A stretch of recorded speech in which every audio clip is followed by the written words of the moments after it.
اللہ چاہتا ہے کہ اپنی آیتیں تم سے کھول کھول کر بیان فرمائے اور تم کو اگلے لوگوں کے طریقے بتائے اور تم پر مہربانی کرے، اور اللہ جاننے والا ہے، حکمت والا ہے۔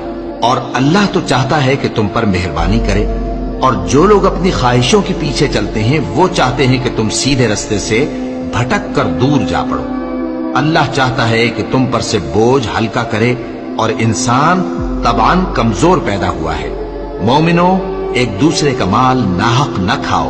ہاں، اگر آپس کی رضامندی سے تجارت کا لین دین ہو اور اس سے مالی فائدہ حاصل ہو جائے تو وہ جائز ہے، اور اپنے آپ کو ہلاک نہ کرو، کچھ شک نہیں کہ اللہ تم پر مہربان ہے۔